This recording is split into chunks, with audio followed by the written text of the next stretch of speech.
We're getting started. Ladies and gentlemen, we are here. This is the Finding Arizona podcast. This is the year end, and I'm not doing the typical stuff because, this is the year end review. So we're just going to jump right into it. Ladies and gentlemen, welcome to the podcast. My dear, dear friend, Abel, welcome. How you doing, buddy?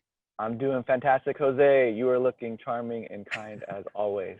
Thank you, my friend. I'm very excited for this episode because it's going to be like one of those things where we just kind of go in with high hopes and just kind of like going over what we've been through this year. 2020 has been had crazy ups and downs, crazy left and right, all sorts of businesses going out, new businesses coming in, a lot of things going on. And we're just here to kind of reflect. And this is our kind of just like reflection period.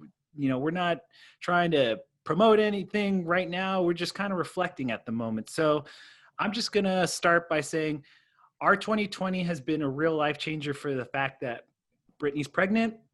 I'm going to be a dad. I'm also going to be a first-time uncle. My brother told me on Christmas Day that he's going to have his first kid. So there's a lot of changes in my life that I'm just like looking forward to 2021. The other things going on with the podcast is that we are updating a lot of things. We're doing Zoom calls. We're doing in the next couple of weeks, I'm anticipating to go live a couple of times for the episodes. And, it's very exciting new stuff for me. I want to know what you've been up to because we were talking offline, but I want to catch everyone up on how everything's going with you and everything going on over there with you and your team. Yes, thank you. So when you're going to go live, are you like, I'm always curious because we need to do more live stuff. Are you going to do like all three lives, Facebook, Instagram, YouTube? I'm doing YouTube, Facebook, and then we're going to do Twitch because Twitch will be the start. So I've also anticipating doing a gaming channel, which is that's where Twitch comes in. But what's really fun? Twitch has a subcategories for everything. So it's like there's some podcasts, IRL, like just chatting stuff, like channels that they have on there that we're gonna try and promote ourselves in there and try and get ourselves in the gaming world as well too, because I love gaming. I actually just finished up not too long ago some games with my brother online. So it's I'm getting into it. I'm getting into so many different things because I'm becoming a stay-at-home dad. And so it's just like I have to diversify Finding Arizona. Yeah, I think you're doing it right because you're going to where the technology is being driven. Did you see that the Cardinals game this past weekend was put onto Twitch and it had the highest ratings ever for a streamed event? Yeah, it's like 4 million or something like that. It's like one of the largest streams. And that's the thing about it. It's like there's a sub community now, especially with people being home more and people wanting more content that Hollywood isn't bringing out a lot of content because they're on lockdown just as much as we are. So what's happening is people are becoming their own content creators and their own TV channels, essentially. So I felt like that was something that I wanted to look into, especially being freed up on a lot of, workload and things like that going on, being at home and staying at home with my family. And so I've looked into it. I'm very excited to say that, we do have already our Twitch gaming channel. It's Twitch TV/Finding AZ Gaming. Okay, nice. How about you? I mean, how's the team? Like we were talking about it. You guys have you have your spirits and you have new family members that are coming out to Mexico from Mexico City, you're saying. Yeah, so Compa Spirits, you don't hear us say that a lot, but that's actually our LLC up here. So Compa is what me and Ivan call each other. So again, my name's Abel Arriaga. I'm one of the co-owners of Compa Spirits. We are the U.S. operations for our family's Mezcal business. Me and Ivan have been running around doing everything here while they do all the production and farming. We do some help out with some of the farming down there. And we do everything, marketing, distribution, sales, ops up here on the U.S. And for the most part, we've only been in Arizona, but we've expanded that. And then we added some people up here to help us support on getting, these are like some volunteer, just people that volunteer. some are industry, some are non-industry. So doing tastings at like Total Wines, we're in 5 Total Wines now. Getting in front of people that way, having people that are going out and helping us on the sales side, checking in on accounts, because we have a lot of accounts now, and it's tough to give everyone that attention that they deserve. So trying to find more time, which I always can't, but we can get more people. And so we've had a different mix of them. And then down in Mexico, they've been producing a lot more now. They have a lot more roasts. So they currently have a roast going on right now. Usually it's about a 30-day process. So they're cooking it, then they got to ferment it and wait. So they're doing a lot down there, and they're getting ready to ship up a big order for us. So everyone, it's kind of like you said earlier, it's a roller coaster, and the lows are going to be low, and the highs can be high, and you just got to enjoy the ride each time. And that's really what we're doing, and we're just blessed. I think again we were that small little boat, and everyone else, these bigger companies, they're like the Titanic. And when all this happened, we were like, okay, U-turn. Well, Titanic can't do a U-turn. It has to go can't make a pivot, a sharp pivot. You were able to like, and so for us, like, okay, this makes sense. We'll do this. And in the end, we're crushed. Like we're growing just because that's all we really could do, because we were so small. From last year. But 2020, I think there's been a lot of big milestones for us throughout it. Pretty much like every month we've had some major thing happen that's been good. And I try to tell everyone, like, if you do good and you dig down and you find opportunity, it's there. There's tons of companies that blew up during the last recession and everything. And so don't I use a metaphor, cause I used to snowboard a bunch, but I remember when I was with a trainer, he was taking me out for a lesson. He said, don't look at the tree, because that's where you're going to go. He goes, look between the trees. And I think too many people look at all the bad when there's this good, there's this, and that's what you got to stare at, and you're going to be in a much better position to succeed. Let me ask you this: when you guys roast, like, is there someone that has to like constantly watch it roasting so it doesn't go too hot or too cold or go out? Is that like what's the process on the roasting? It's a feel. There's no thermometer or anything in there. What they're doing is they get a big fire going, and then they let it ember out. So they have the hot coals and rock underneath it. And then they put in the fresh agaves. Then they cover that with like a burlap sack, and then they cover it with dirt, and then it cooks for 3 to 5 days. And really, the 3 to 5 days is going to depend on how, like, if it's colder outside, like right now it's colder than if they were to do it in May. When it's a lot hotter, you can your cook time is going to be shorter, based on that, and then it's just going to soften up those agaves and bring out all those sugars. Are you trying? Because I know the last time we talked, there was like 3 main mezcals for you guys, right? When trying to think, so yes, our holiday issue we would have had 4 at that time, 4 expressions. Okay. And then January of this year we launched our 5th. The Mezcal Carreño Espadín, and that was just it's your more common plant. We didn't want to bring it out right away because everyone has that. That's your main plant, because it is cultivated. It's been farmed for decades now, because it grows big and fast. But once we brought that out, that gave us something that was a little bit more price friendly, because all of our other stuff was silvestres, meaning wild agaves. So they came with a higher price point. Gotcha. But January that launched, and it was huge for us, because all some people were like, wow, this.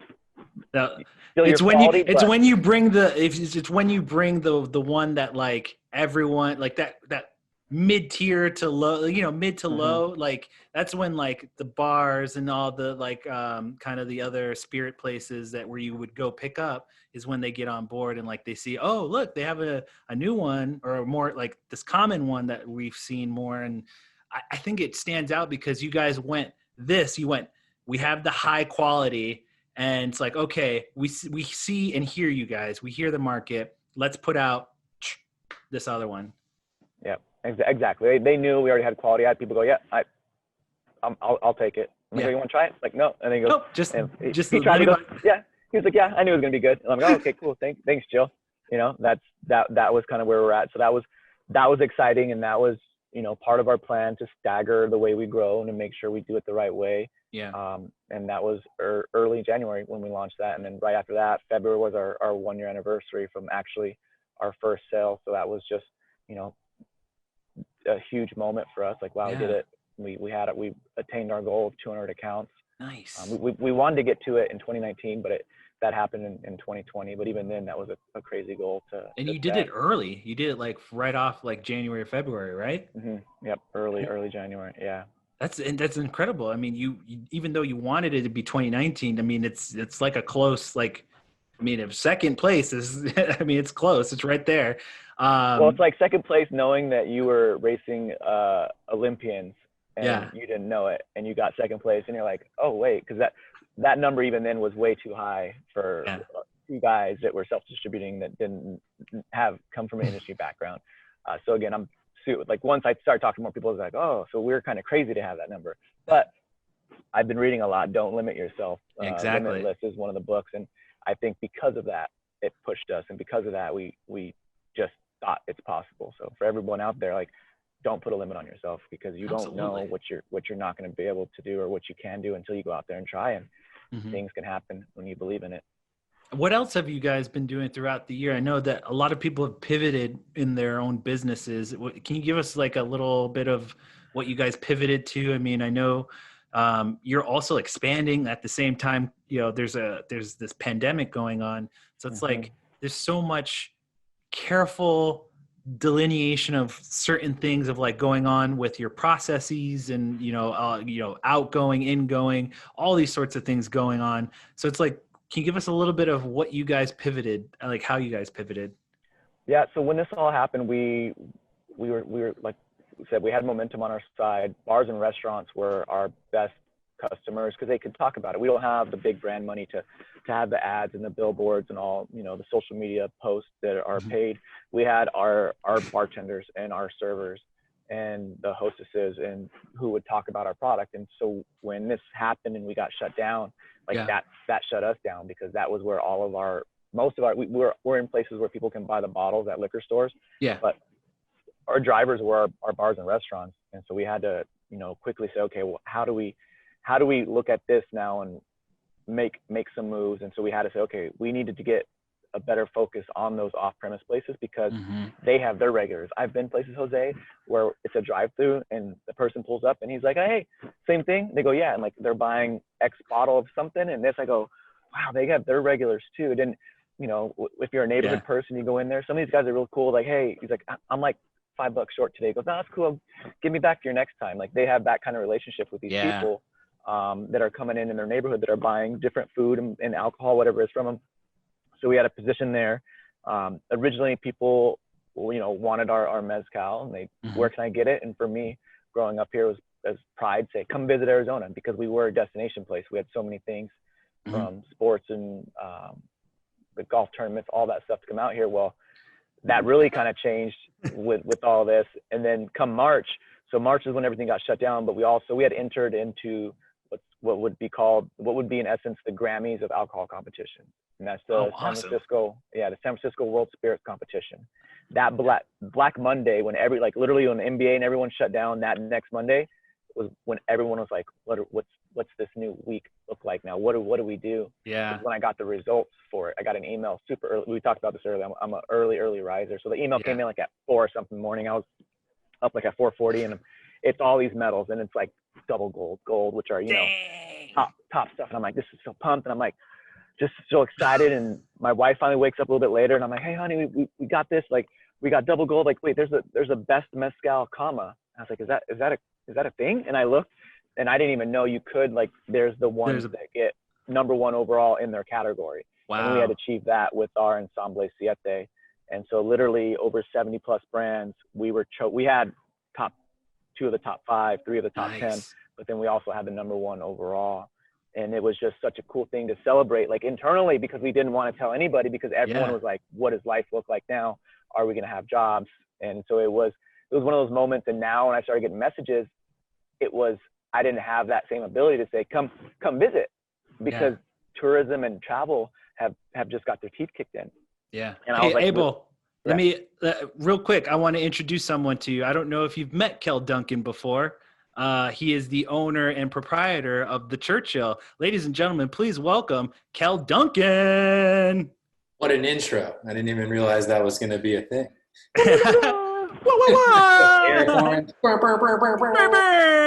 So what's going on today? I'll just fill you in, Cal. So what we're doing is a year-end wrap-up. We were just talking with Abel here. He is I don't know if have you guys met before? No, I was actually at the Churchill the other day when he was there with your wife and your kid. I saw your video stuff before, but I was talking to the guys over at So Far So Good because they carry our mezcal there. Yeah. Okay, yeah, you were there. Mezcal Carreño. You were over there when I came over and popped over to talk to Justin real quick, yeah? Yep. Okay, cool. This is Abel, Kell, Abel. I'm glad to make this this intro happen. The other thing that's going on is we're doing a year-end review, and we're trying to also promote local businesses. Abel's the owner and proprietor of Campo Spirits and also behind Mezcal Carreño. So Kell here is coming in to reintroduce us into Churchill and what's been going on with the Churchill. I know that you guys do your Sidewalk Saturdays. I just promoted it last week to let everyone know to go check it out. But please let us know, first off, how are you and the family? That's one of the things that's going really well for me. That's what I like to hear, man. I mean, my daughter's almost 20 months. She's super cute. My gosh. Everyone's happy and healthy. So I don't have any complaints on that front. Obviously, Sakura and I had to postpone the wedding with everything going on, but you know, it is what it is. We already have a 20-month-old. You kind of roll with the punches. We're committed. You're committed. Yeah. You're all in. Yeah, we're all in. So the wedding at this point is just a formality, but you know, bummer to kick it, but we'll push it into 2021 when things kind of calm down. So I mean, family's good. Everyone's healthy, which is nice. Absolutely. And so what we're also doing is kind of like reviewing what we've been through this past 2020. There has been some ups and downs. Can you give us a little insight? Because I know personally you and I are friends, so we talk about it all the time. But can you give us a little bit of insight on the Churchill and what you guys had to do to pivot, during the pandemic? Sure. Like everyone else, it's been a little bit of a roller coaster. Yeah. I think the biggest thing is like the uncertainty through everything the whole time. You're kind of just like making it up as you go. Mm-hmm. And it feels like everyone else is too. So you're not really sure who to look to, Yeah. And the little bit of lack of guidance across the board here on like what's allowed, what's not. Especially early on, felt a little bit like the wild, wild west. Everyone's kind of trying to like figure it out. What are we allowed to do? So yeah, we closed in March. I think it was like March 16th or 17th, mm-hmm. right? We were maybe a week before the actual mandate, I think, or a few days before. I don't remember, but yeah, that was obviously not a fun decision to make. And then we were closed until May 22nd. Opened briefly for like 3 weeks to June 15th. It was a bad idea. Closed back down, opened back up October 9th. During that time, all sorts of pivots. At the beginning, we launched a CSA program, which is something we had wanted to do, which is community supported agriculture. I had tried to launch it when we opened with Blue Sky Farms, and we couldn't even get 25 people to sign up. And with COVID, we had 115 people sign up. Wow. So like that was cool. So that jumped in, and then we launched, we had never really taken advantage of our to-go program. Mm-hmm. So the guys at Firesight helped us kind of launch an online store for our packaged beer and liquor, which we didn't have before, which we sold as add-ons to the CSA. Nice. And then added some of our, local friends. We've got Noble Bread on there. Oh yeah, Noble. Shout out Noble. Fort Till Coffee. Yeah, we've got a bunch of random ones on there that you can actually go and add on to your produce box already too. And we partnered with Sun Produce because at the time all the restaurants closed, grocery stores cut off like perishables. So like farms, all the small farms here locally didn't have anywhere to sell their produce, and like no one was going to farmers markets. So we did the curbside thing to try to kind of help that out. And it was, a program we wanted to launch anyway. Yeah. Let me ask you guys this. As both business owners, how hard or what did you have to say to yourself to kind of get past the hard truth of like, I got to let some people go, or I got to, make some hard choices here? What kind of conversations did you have, or what kind of support did you have? I'll let Abel go first. Let's say. So for me, it's something I've been saying. My wife, you gotta say you were. So let me just say it. I'm blessed to have a cursed life from what I grew up with. And for me, I went and I worked, got a great dream job, worked for the Coyotes. And then 6 months in, we became a bankrupt team. And then we were trying to be sold to Canada. Yeah. I've had so many crazy experiences like that where it just taught me to be flexible. I was with American Express with their business development side, and they reformatted everything. And I got like the worst possible subset of clients to work with. And I'm like, this can't be. And I look back, and those things just made it look like, okay, how are you going to make do with this? And with when COVID happened, like how Kell was talking, like, what are we able to do? I was like, cool, our mezcal is really expensive, but now people can bottle it up smaller, and we can do really cool flights. And we promoted that, saying, hey, sell these flights to your customers, give them a much more affordable way of trying these, and then it's easy for them to pack it to go and add on to their meals. And we did the big, which you were part of, the big virtual loteria. And I think for me, just having constantly hitting those roadblocks, just said, okay, pick yourself up, and this is the next thing we have to do, because you have to do it. And you don't ever expect it to always be easy, always going to be the right choice, but you can keep going forward and forward. And for me, it's always came from, all right, what's next? Be ready for it, and then do it, because we could have this, and then next thing we know, we could have aliens, and then that's a whole nother. And I'll figure out how to sell mezcal to the aliens, but like you just gotta. There's always going to be something. And for me, it's just like, okay, this is the new game plan, and trying to make sure that we are within the rules, but then seeing opportunity. And for me, it was, okay, we can now, all of our partners can sell to go. We can now have them sell these little mini bottles. And it was a great success for us, and really helped us boost, opportunity. But I was just ready to say, this is a new game board. Everyone was playing chess, and all of a sudden the board got knocked over, and then it got put back, and it was checkers, and everyone freaked out. And I'm like, okay, well, I'm just going to start double jumping, because these are the only moves I have left. Yeah, for sure, man. That was really insightful, the way you said that. Thank you. Now, Kell, I mean, you have. Let me stumble my way through my follow-up. No, dude, you have I mean, honestly, just like from the amount of storefronts that Churchill has, I mean, the amount of people that you see daily, like, I can't imagine, looking them in the eyes, like, at that many people, and like telling them, I don't know what I'm doing. Like, I don't know what's going to happen. Like, it's scary. Yeah, no, I have like two parts and wear two hats, right? Like I'm the owner of the Churchill, so I'm technically like their landlord and property manager. And then, so I have that relationship with my tenants. Then of course, because of that, I have a relationship with my bank, who I have to work with. Yeah. And then on top of that, I own the two bars within the Churchill, and then those have their own staff, and like we staff the floor and we take care of the maintenance. So I have that staff. Like, there's just a lot of different pieces to it, and I'm responsible for all of them. And so trying to kind of like manage through that was challenging. I mean, I think your question was, the challenges, but with the people, I mean, your employees are looking at you like, do we have a job?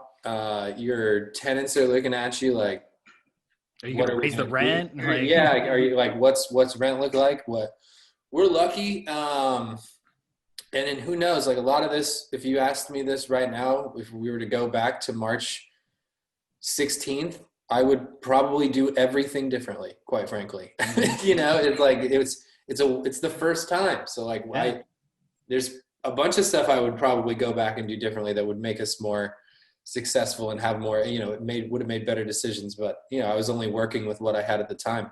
We are lucky to have a really good relationship with our bank. They gave us a lot of like relief. We already had an SBA loan. Okay. So that helped us in a couple ways. One, just the relationship with the SBA already being like a federally funded loan. So with PPP and other things, we were kind of fast tracked there. Yeah. Which allowed us to pay employees while we were closed. So that was great. Something that we didn't do in preparation for this, that we did, just out of a tip from someone who we look up to, is we pay weekly payroll, and we put your credit card tips on payroll. So like those go on your actual payroll, and we tax those, which obviously some bartenders don't love. They want to walk out that night with a big pocket full of cash, but it shows better. And we did it that way because we want people, like it builds your credit up. You show more that you make more, you claim more, you pay tax. Sure, you pay more taxes, but like it helps you set yourself up for other things. Yeah. We did it for that reason. What it ended up doing is allowing us to show very easily to qualify for more PPP funding, to pay them more. So we actually were able to pay them more because of how much they were showing that they made on their actual payroll. Sweet. So that was great. That was not something we had planned on, and it allowed us to pay them a lot more for like 12 weeks. I think we paid everybody, which was cool. We were able to pass on the rent relief to all of our tenants. I didn't charge them rent from May to October, I think, up until we opened. Wow.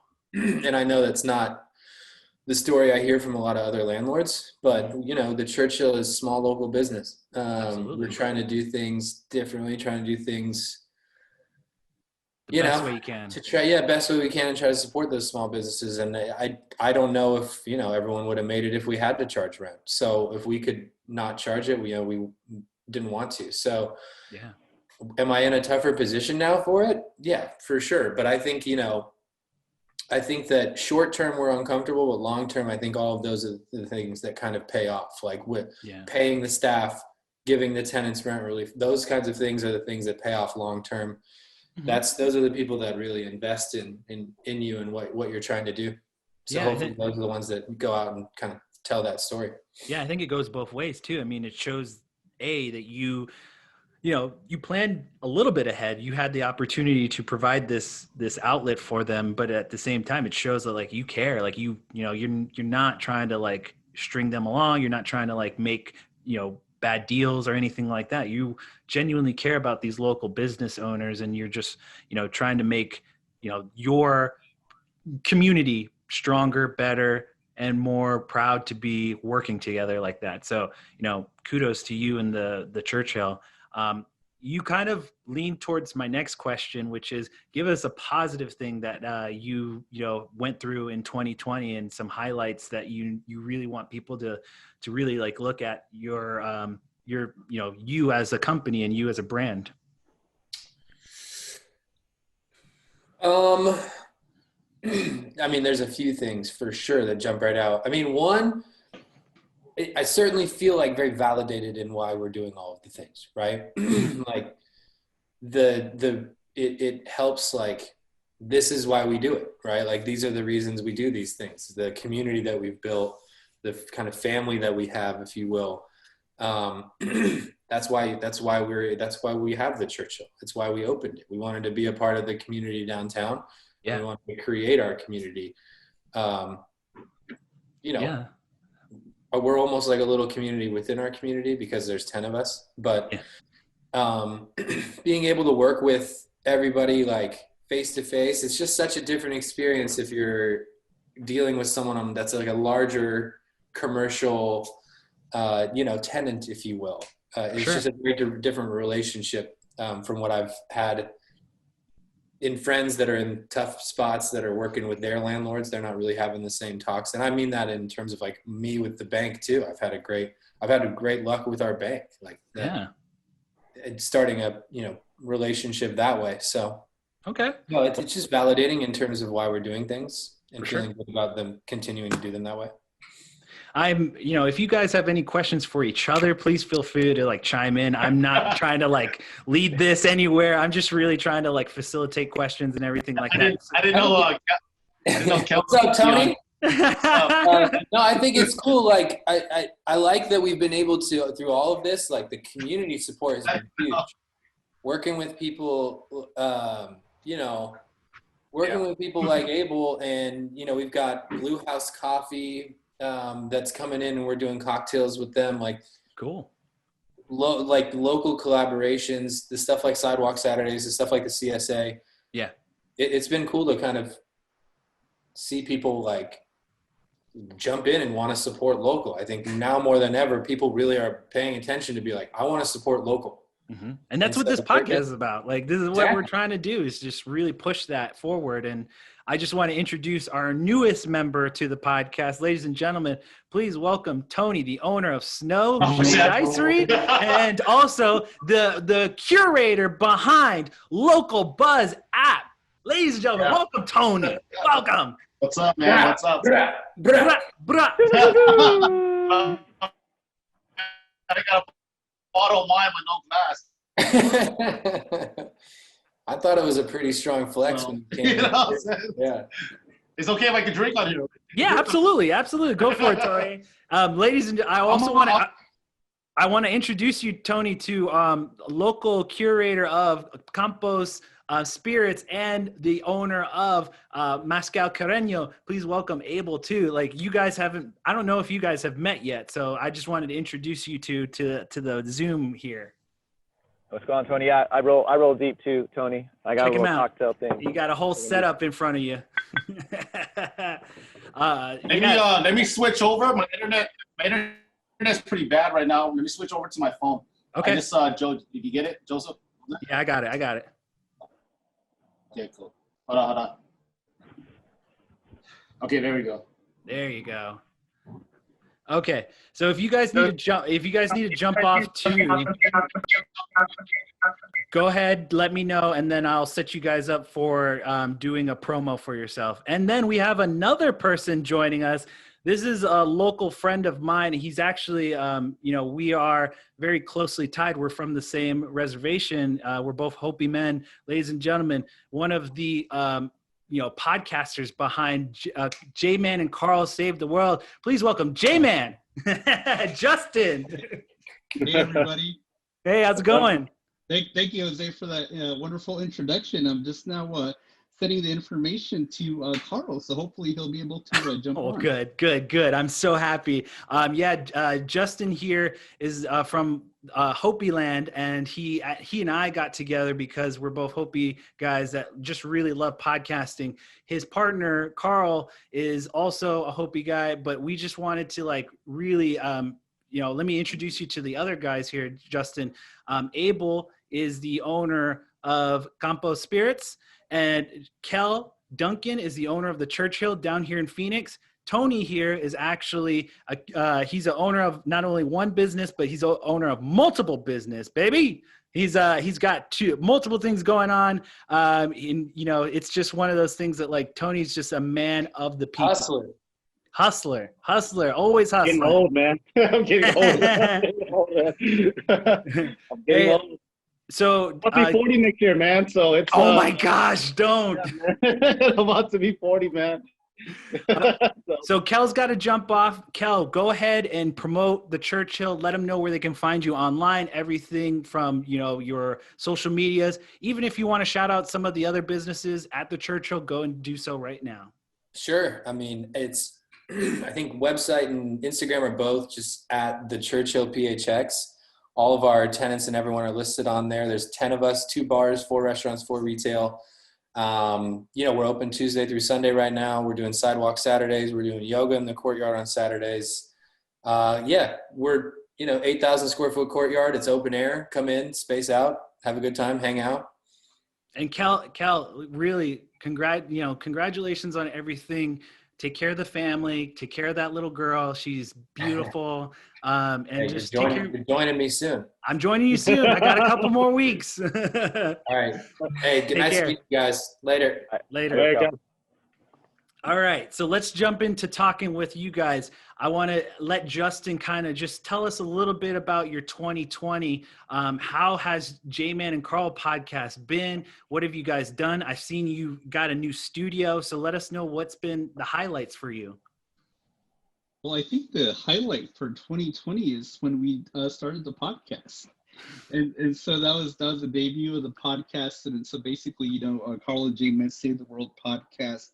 It is heavily themed on American Indian content surrounding contemporary topics, contemporary issues that a lot of Native American Indian indigenous folks kind of encounter but specifically mostly pertaining to the Hopi reservation. And so myself and my partner Carl, we're both Hopi, and so we kind of converse around those types of topics, bringing on different types of special guests, ones that can kind of tell a different story that neither or Carl can really speak from those types of positions. So really kind of getting a full circle of the different perspectives of everybody. And so we've been, I guess, for the small reservation shop that we run, we've been fairly successful to our surprise. And so, we're growing.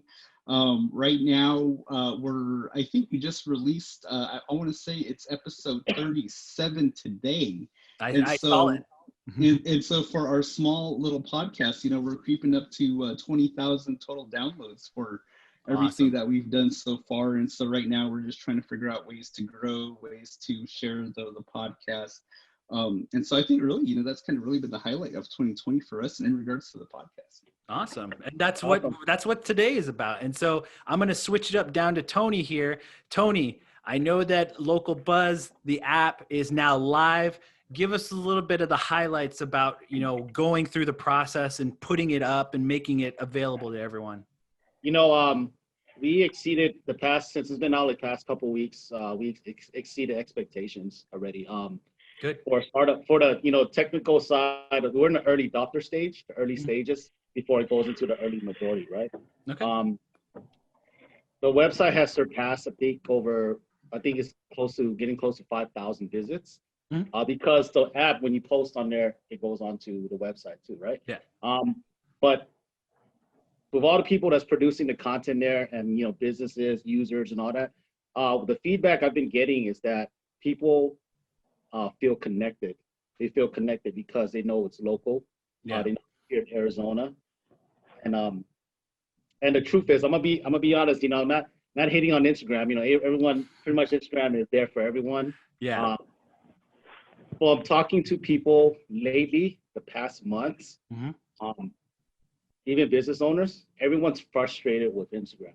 Yeah. It just feels like that's the only outlet they have because they gain followers on there already, and everyone's on there, right? Yeah. So it's kind of like this, no one's really excited to be on Instagram. It's just kind of like this monotone second nature.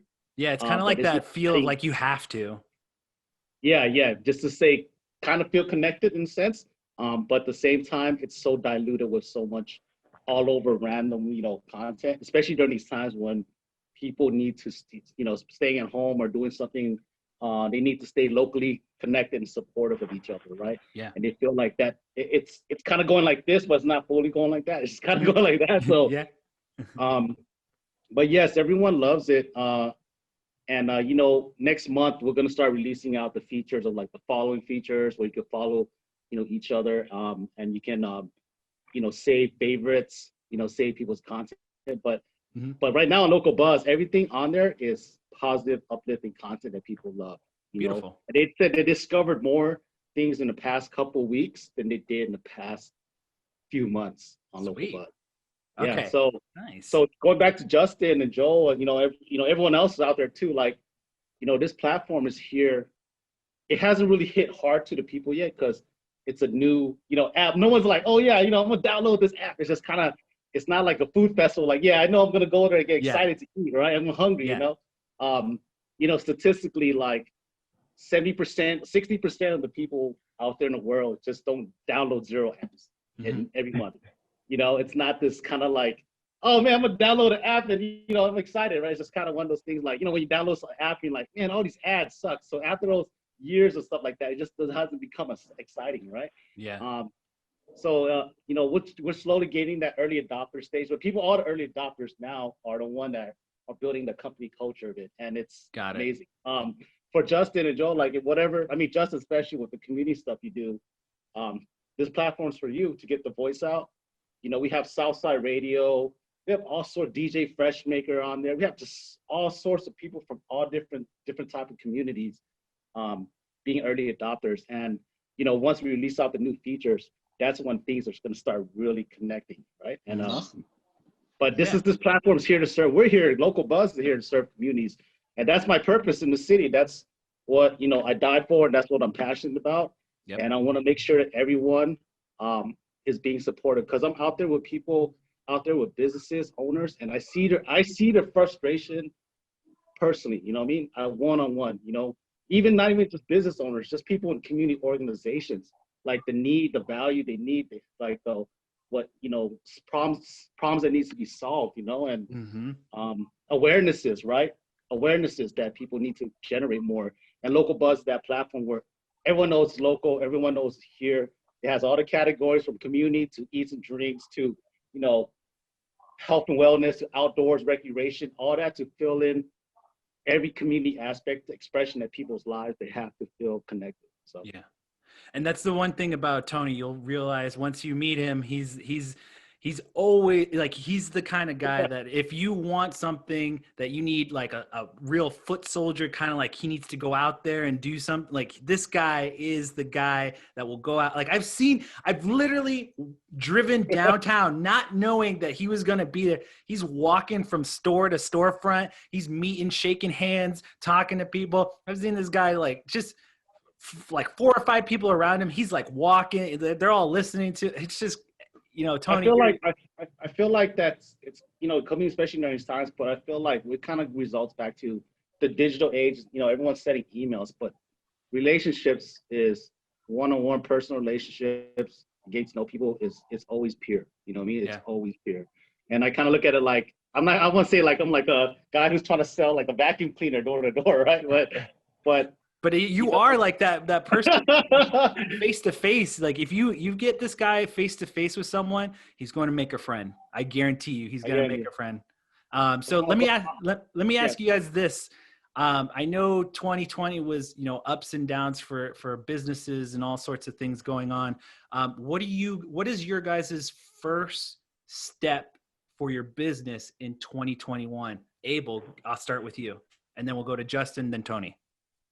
So now for 2021, we have to expand outside of Arizona. I think we've kind of captured the market here, and we were originally going to go to California, but everything's changed. Everyone's moving from California here. And so for us, we're grateful that we started in Arizona, that we brought a spirit that no one really cared about to Phoenix and did all the hard work to teach people, because now it's growing in popularity, and all these Californians love Mezcal, so they're just cranking away when they get out here. And we just have to find out what that next spot's going to be, and then hopefully doing our travel tourism side, because that was going to be a big part of our business, is getting people to, you know, our goal is to inspire 1.626 million people to visit Mexico by telling them the story and having them share the spirits here. And that was what was the population of Phoenix at the time in 2017 when we started this business. And it's going to be a challenge to get people down there, but we know that people will, when they see it and they feel it, that they're going to fall in love with it, because Arizona, like Tony said, the community here has just been so amazing for us being a small brand to get the support from everybody. You know, even though our spirit's made in Mexico, like they all believe in us, and because we grew up here and we live here, like they support us like nothing. And now it's like, all right, we've done that job here because they've told our story, and now like we have to find the next spot to grow, to get some additional revenue. But I don't even know what that's going to be, because everything's being shook up right now with who's going to be open, because hospitality is, people don't get into the business to not necessarily just cook or anything. It's the, Tony nailed it again, it's the relationships. Like that's why it's been so hard for these bartenders, because they're like, I don't like that people can't come to the bar anymore and order drinks, because I enjoyed the conversation and having my regulars. And so now we're all trying to figure out what that looks like, and those places that allow that's where we're going to go, because it just makes the most sense, because people love to drink. It's part of community coming together and sharing a spirit over a good meal. Justin, next. Awesome.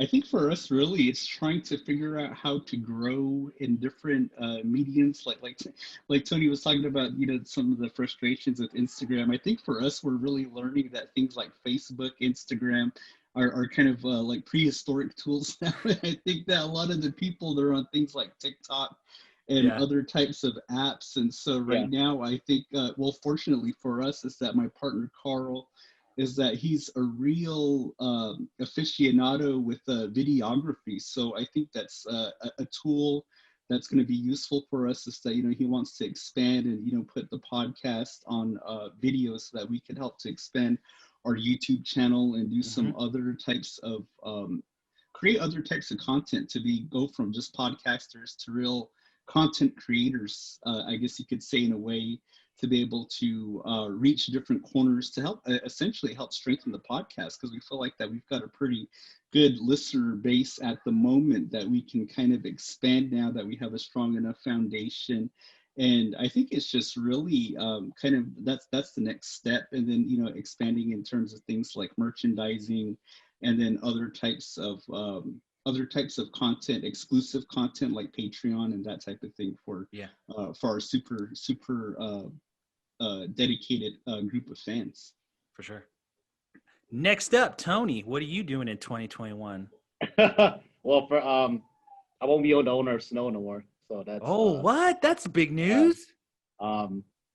I after 7-8 years already, we're passing it on to our store manager to pay for it. Nice. It's year 2 things, close it, or ask our store manager if she's willing to take it over, which is kind of like the beginning plan of 2020. Yeah. Because we're just off. All my partners are, they're in California and they're just off doing other things already. Yeah. And we're just getting older, and our store manager is our backbone of Snow. So that's going to be, we're passing on paying it forward to her. Beautiful. So Snow's still going to be here. It's just won't be the owner no more. Oh, wow. That's just like a stable, like you're passing down the torch. Yeah. My partner's always told paying it forward. Me, I'm about loyalty. I grew up on the streets. I don't want to put this on blast, but I came from streets of trusting homies and stuff like that. And my partners are my street crime partners, and we've become, business owners and all this other stuff, right?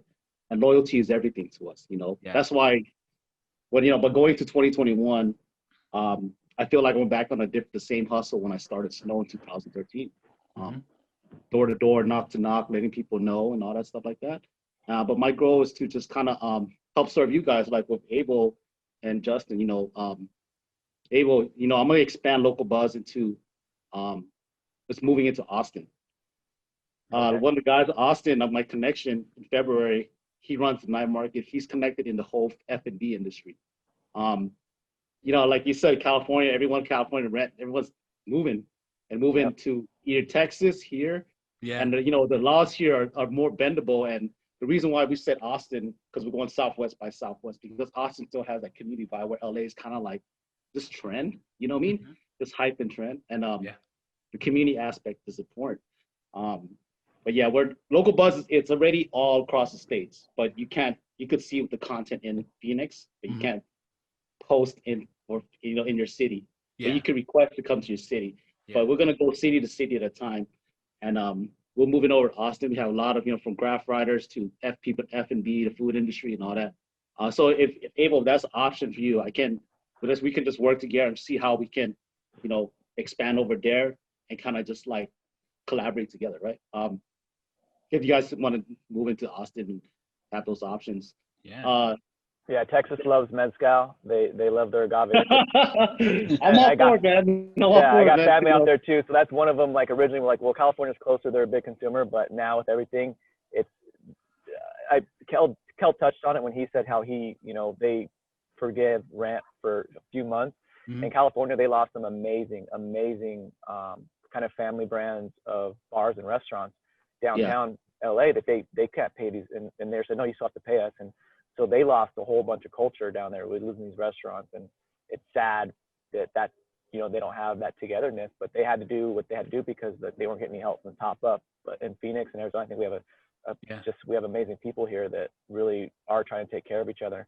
And we saw it with chefs supporting each other. And even though someone was out of work, they were guest chefing at a different spot, and where they were selling desserts from another spot. I think it's a great place for that. When I look at everything now, it's like Texas, lots of mirrors from what we have here on the parallel side, and it's one of the spots that we're most likely going to be going out to. Yeah, most awesome, man.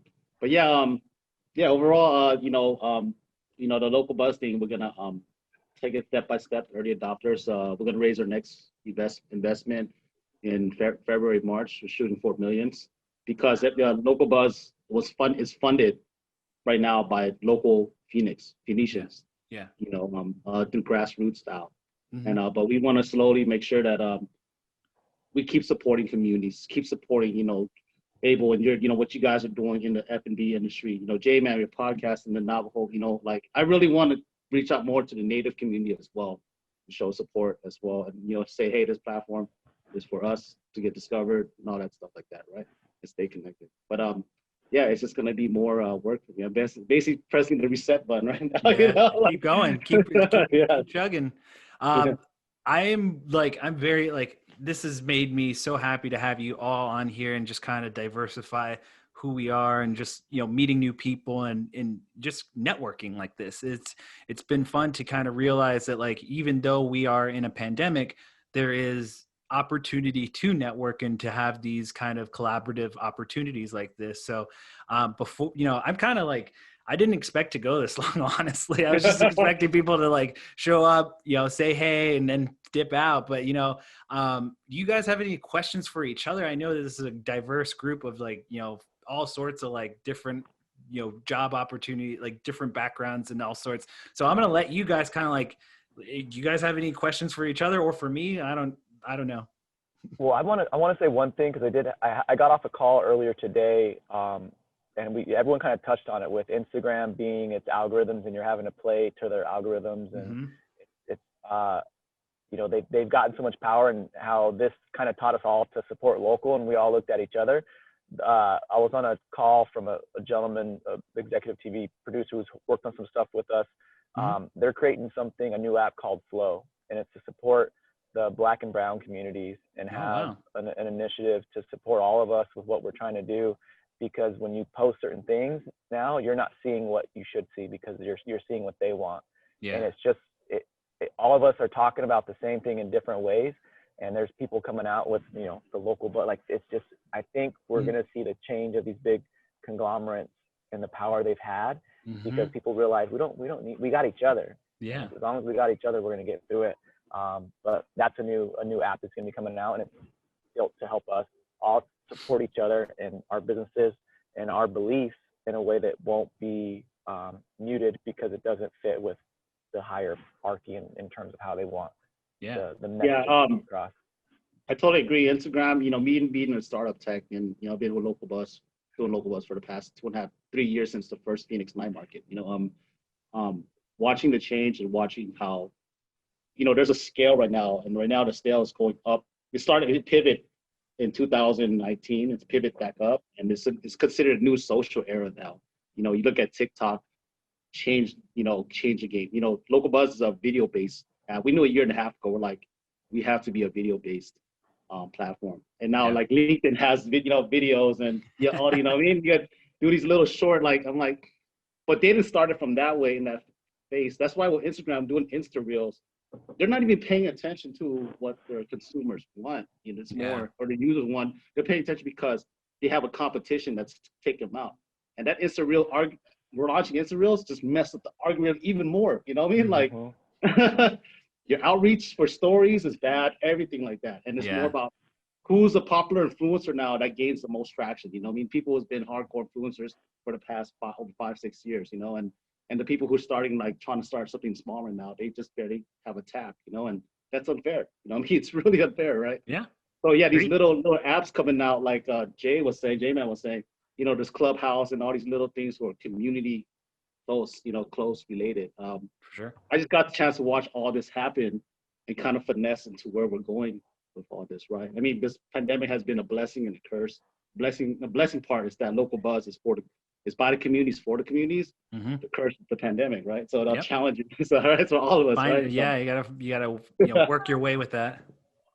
Yeah. Well, I think I got into the right conversation, because everything that you guys have been talking about, I've been kind of typing it into my phone, so that way I remember after the conversation to look into it. Because for us really starting up now, I mean, that is how I feel, is that like we're trying to start up, we're small, but using Instagram, using Facebook, it's like we're getting lost with all the other traffic that's going on. And I think that the the growth of the podcast has really come from word of mouth from people that live within our own community, or folks that I know personally, people like Jose sharing our information. So I think really that's kind of how we've grown. And so not necessarily really with the strength of Facebook or Instagram, the money that we're putting into it, thinking that it's going to get us to where we want to get to. So, I think really looking into what you guys are talking about, I'm really happy to hear that stuff, because I think that things like LocalBuzz and everything else is really going to help us grow. Yeah. And I'm looking forward to working with all of you again through 2021. This is for me, I, at the end of the day, I started this with the absolute intention of with, guys like Justin here, we grew up hearing storytelling and stories all our lives. And when I grew, when I went to college, it felt like I wanted that again. And this podcast has given me so much life-changing opportunities, from meeting people like Abel, who become lifelong friends, and Tony, who has literally, given me so much of information, history, just a new attitude towards business, just, all these things. All of these are little steps that have changed my life for the better. And I'm just looking forward to 2021 to continue that way, including, in addition to my family, a little boy. So, all of these things are new pivots for me. But, I think that through it all, like you guys have all mentioned, there's a silver lining. There is something to look forward to and look beyond. And like Abel said earlier, don't look at the tree, look in between the trees, and you will see something beautiful. So I'm going to kind of leave it here right now, because we're over an hour. It's been crazy long. So I am going to ask each of you to let us know where we can find you online. I'll start with Tony here, and then we'll work reverse to Justin, and then to Abel, and we'll say goodnight to all of you. And I just want to wish you, first off, Happy New Year to you guys and your family. So go ahead, Tony. Yeah, all now you can find, not just me, but communities live right now on www.localbuzz.co. You can see what people are posting from the app, and you can download the app through the website, available iOS and Apple Store. But Happy New Year. Let's look forward to moving forward. And it's not January 1st is not the beginning of change, right? It's let's look forward to having a positive mood and to fresh new starts, right? New beginnings. Go ahead, Justin. Awesome. To listen to episodes of the Carl and J-Man Save the World podcast, we are on Spotify, Apple Podcasts, Google Podcasts. Our episodes are also on YouTube, and for our social tags, we're on Facebook at Carl and J-Man. We're on Instagram at Carl and J-Man _podcasts, and on Twitter at Carl and J-Man. Awesome, Justin. And I'm looking forward to a lot of more just wonderful conversations. Seriously, I saw the episode post today. I haven't heard it yet, but I'm going to, it'll be next on my list. So thank you, Jose. Absolutely. Go ahead. Great feedback. Oh yeah. Abel, next up. J-Man's got a good a announcer voice too. I was like, shit. Oh, why do you think we had him on the podcast? Why do you think I want him? I got to step mine up now. I had my thoughts, but now I'm like, oh, I gotta work on my energy voice too. You did a really good job of doing that. So again, yeah, I just think it's awesome that we get to do this every year, Jose, and just different people. I think our community is great. I'm blessed to be a third-gen Arizona native, and just watching everything that's happening here has been amazing. And I think that's why everyone's moving here, because Arizona is going to shine through all this no matter what. We're a great place to be with great people doing great things, and it's fun that we're all in different driver's seats of that journey. So Mezcal Carreño US is what we are. You can see us on Instagram, Mezcal, MECAL .Carreño, CARRENO.US. Hard to pronounce, but easy to love.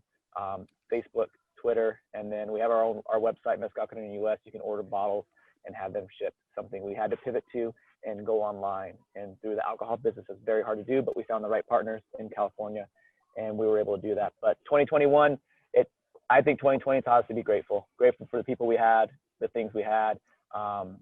And I think we needed a little bit of that humbleness because everything's been so good and great for so long that I think you got to have the lows to appreciate the highs. And we're all in this together. That's what makes it real easy, is we're all in this together. So there's not some jealousy. We're all like, all right, let's dig ourselves out together. Yeah, for sure. And with that, ladies and gentlemen, I want to say thank you to my fellow podcasters tonight. I'm going to end this by saying you can hear every episode of our podcast, Finding Arizona Podcast, at our website, findingarizonapodcast.com. All of our social media handles are Finding Arizona Podcast. That's Twitter, Instagram, and Facebook. Last but not least, if you want to become a super fan, you can go do so at patreon.com/Finding Arizona Podcast, where we have bonus content ready and waiting for you. And there is the end of this incredible year-end wrap-up of 2020. Thank you to Abel. Thank you to Justin. Thank you to Tony. Thank you to Kell, Duncan. Thank you everybody for coming aboard. I will catch you next year on the next year-end wrap-up that will end and conclude this. Bye-bye, y'all.